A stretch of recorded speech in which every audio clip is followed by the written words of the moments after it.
Last episode we built the limit from scratch. Cauchy's intuition, Weierstrass's formal definition, and an example near the end where the two-sided limit at 0 flat refused to exist. Absolute value of x over x, plus 1 on the right, minus 1 on the left, and no single number for the function to settle on. That example is the seed of this entire video. Because what was really happening there was the two perfectly good limits, one walking up to 0 from below, one from above, disagreed. Today we take both of those approaches seriously, give them names, and define them in their own right. Once we have, continuity falls out almost for free, along with the three classical kinds of discontinuity and one of the most useful existence theorems in mathematics, the Intermediate Value Theorem, due in essence to Bernard Bolzano in 1817. On the real line, there are exactly two ways to walk up to a point. From below, through numbers smaller than a, from above, through numbers larger than a. That's the whole list. A line doesn't have any other directions. Each approach gets its own limit, marked by a tiny superscript on the a. The limit as x approaches a from below is the left-hand limit.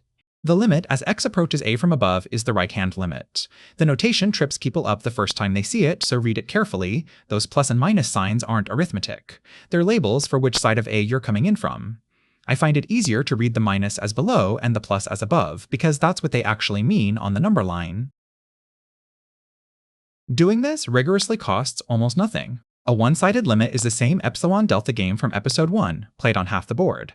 For the right-hand limit, an opponent hands you an epsilon, you come back with a delta, same as before, but you only have to control x values sitting strictly to the right of a, between a and a plus delta. Whatever the function does on the left side of a, you don't owe an answer for. The left-hand limit is the mirror. You control the window from a minus delta up to a, but not including a itself. Everything from episode 1 ports over without change. The limit laws still hold. The squeeze theorem still holds. The neighborhood you're tracking is just a little smaller. This is one of the cleanest theorems in calculus. The two-sided limit of f at a equals L if and only if both one-sided limits exist and both equal L. Forward, the statement says, when both approaches agree on a number, the two-sided limit is that number.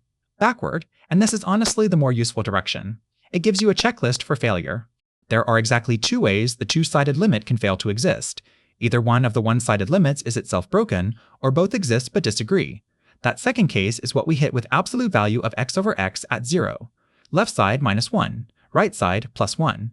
Both perfectly fine on their own. They simply refuse to agree, and the two-sided limit dies. An example to make this concrete.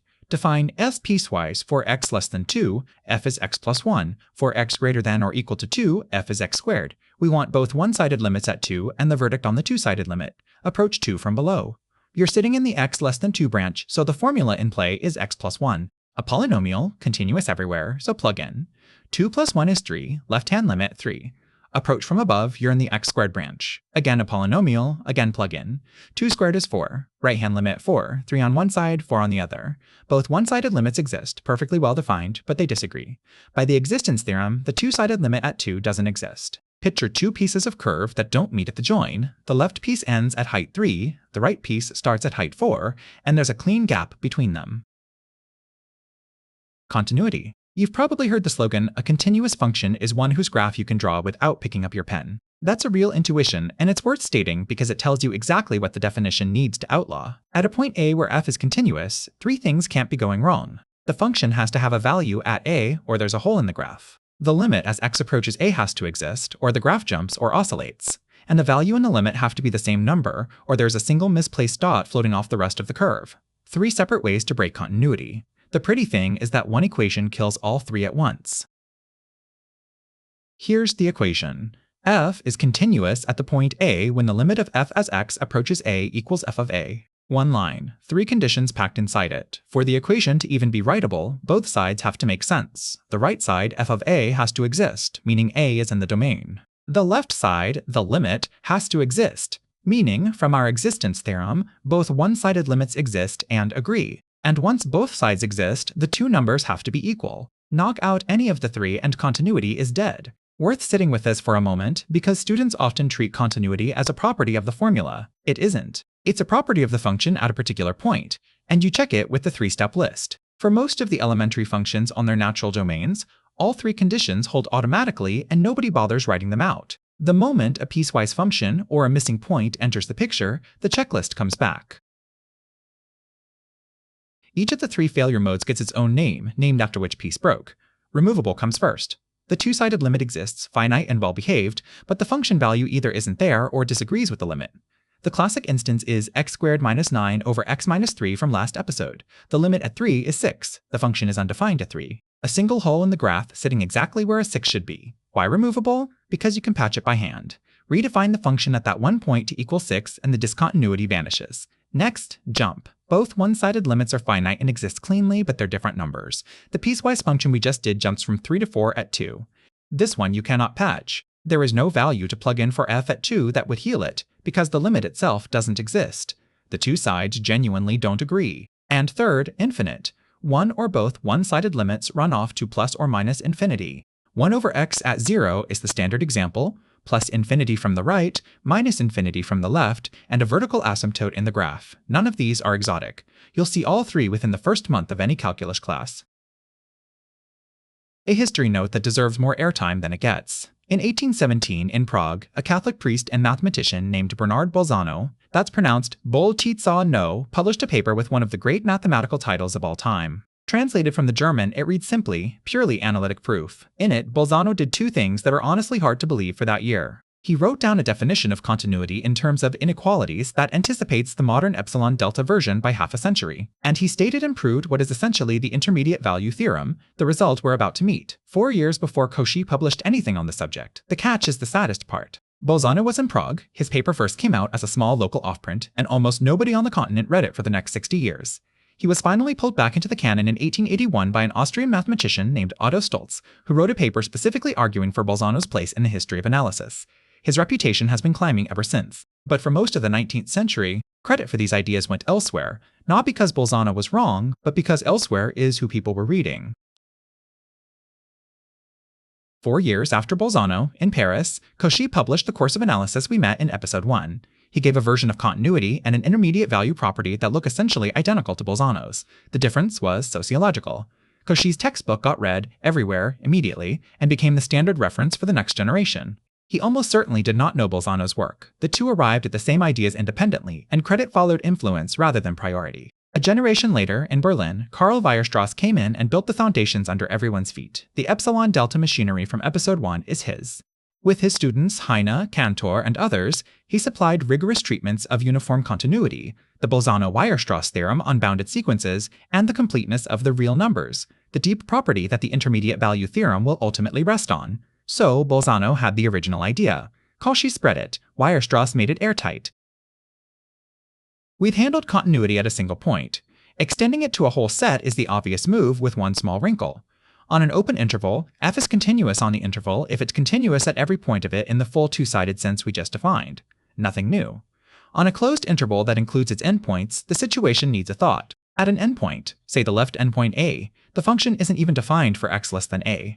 There is no left side to take a limit from. Demanding a two-sided limit there would be asking the impossible, so we relax to a one-sided check. F is continuous at the left endpoint, a if the right-hand limit there equals f of a. Continuity at the right endpoint b uses the left-hand limit. This isn't a weakening. It's the only version of the definition that makes sense at a boundary, where one side simply doesn't exist. Most of calculus's big theorems, including the Intermediate Value Theorem in 2 slides, are stated on closed intervals. The boundary convention pays for itself. A useful background fact that you'll lean on without thinking once you're past this video. Continuity is closed under the usual operations. If f and g are continuous at a point, the sum, the difference, the product, and any constant multiple are continuous there too. The quotient is continuous as long as the denominator isn't 0 at the point, which is the same caveat we had with the limit laws. Compositions preserve continuity wherever both pieces are continuous. That collection of rules hands you a huge library of continuous functions for free. Polynomials, built out at x and constants by sums and products, are continuous everywhere on the real line. Rational functions are continuous wherever their denominator is non-zero. Sine, cosine, and the exponential are continuous on all of the reals.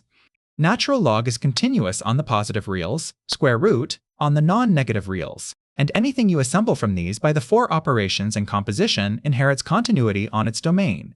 In practice, that covers nearly every formula you'll write down in a calculus class. The interesting cases, the ones that actually need theorems, are the deliberately engineered piecewise functions and the points where some formula fails to make sense. Here's the headline theorem. Suppose f is continuous on the closed interval from a to b. Let n be any number strictly between f of a and f of b. Then there is a point c, somewhere strictly between a and b, where f of c equals n. In English, a continuous function on a closed interval hits every value between its two endpoint values at least once. Geometrically, the claim is almost cheating in how obvious it looks. Picture the graph of f. It starts at the point a comma f of a on the left and ends at b comma f of b on the right. Draw any horizontal line y equals n between those two heights. The graph is continuous, no jumps, no holes, so it can't get from one side of that horizontal line to the other without crossing it. Each crossing is a point where f equals n. The theorem is just the rigorous version of that picture, easy to see, genuinely hard to prove. The proof has to lean on the completeness of the real numbers, the property that there are no gaps in the real line. And pinning down that property is exactly what 19th century analysts had to do before this theorem could even get off the ground. Before we put the theorem to work, it's worth checking why every hypothesis is earning its place. Drop continuity. Take the step function -1 on the left half of the real line plus 1 on the right half, with the value at 0 pinned at -1 to make it well defined. Restrict to the interval from -1 to 1, endpoint values -1 and +1. The value 0 sits strictly between them. And the function never takes the value 0 anywhere on the interval, it jumps right over it. The jump at the origin let the function skip the intermediate value entirely, and continuity is precisely what forbids that move. Now drop the closed interval. Take tangent of x on the open interval from -π/2 to π/2. Continuous on its domain, no problem. But as x approaches the left endpoint, tangent heads to -infinity, and as x approaches the right endpoint, it heads to +infinity. There are no finite endpoint values to even put a target value between. The closed interval hypothesis is what gives us two finite numbers to sandwich the intermediate value with. Both hypotheses earn their place. A real application. Show that the equation x cubed plus x minus 1 equals 0 has a real solution somewhere strictly between 0 and 1. You could try to solve for that root directly. The cubic formula exists. It's hideous. We're not going to use it. Instead, we're going to prove a root exists without ever computing it. That's exactly the kind of thing existence theorems were invented for. Define f of x equal to x cubed plus x minus 1. As a polynomial, f is continuous everywhere on the real line, and in particular on the closed interval from 0 to 1. That's the continuity hypothesis taken care of. Now evaluate at the endpoints. F of 0 is 0 cubed plus 0 minus 1, which is minus 1. F of 1 is 1 cubed plus 1 minus 1, which is 1. So our endpoint values are minus 1 and plus 1. The number 0 sits strictly between them. By the intermediate value theorem, applied to f on the closed interval from 0 to 1 with n equal to 0, there's a point c strictly between 0 and 1 where f of c equals 0. That c is a real root of x cubed plus x minus 1. We have no idea what c actually is. We haven't approximated it. We've proven, rigorously, that it must exist, because a continuous function cannot move from a negative value to a positive one without passing through 0 on the way. Why spend a whole video on this? Because everything that's coming up depends on the ideas we just put down. The derivative, which gets a proper definition next episode, is a two-sided limit of a difference quotient, and a function that isn't continuous at a point cannot possibly be differentiable there. The mean value theorem and the extreme value theorem you'll meet throughout differential calculus are direct cousins of the intermediate value theorem. They all share the same template. A continuous function on a closed interval guarantees the existence of something nice. The fundamental theorem of calculus, the heart of the integral half of this course, asks for the integrand to be continuous on the interval of integration. Newton's method, bisection, the root-finding code on your scientific calculator. All of it is running the intermediate value theorem in disguise. Continuity is the property that turns calculus from a bag of formal tricks into a science of well-behaved curves. And if you ever make it to real analysis, this very ordinary definition is the seed from which every more flexible cousin grows. Uniform continuity, Lipschitz continuity, absolute continuity, and so on. To recap, a one-sided limit is the same epsilon delta limit from episode 1, just played on one side of the point with a one-sided neighborhood. The two-sided limit exists exactly when both one-sided limits exist and agree. Continuity at a point is the single equation that the limit equals the value, packed with three conditions inside: the value exists, the limit exists, the two match. Three classical discontinuities: removable, jump, infinite. At an endpoint of a closed interval, continuity is one-sided because a one-sided neighborhood is all that's available there. The history runs Bolzano in 1817, Cauchy 4 years later, Weierstrass a generation after that, and the intermediate value theorem says a continuous function on a closed interval hits every value between its endpoint values. We used it to prove x cubed plus x minus 1 has a root somewhere strictly between 0 and 1, without ever finding it. Next episode, we define the derivative properly, the original calculus problem, Newton versus Leibniz, the limit that all of differential calculus turns on. See you there. Continuity is what lets you join two intervals without lifting your pen. Likes, comments, and shares are what let a channel like this one keep going without lifting its hopes. Thanks for adding to the total. If you got something out of this, please like the video, drop a comment with what clicked for you or what didn't, and subscribe for more educational videos. Every like, comment, and share helps push this work to more learners, which is what this channel is really about. Thanks for watching. See you in the next one.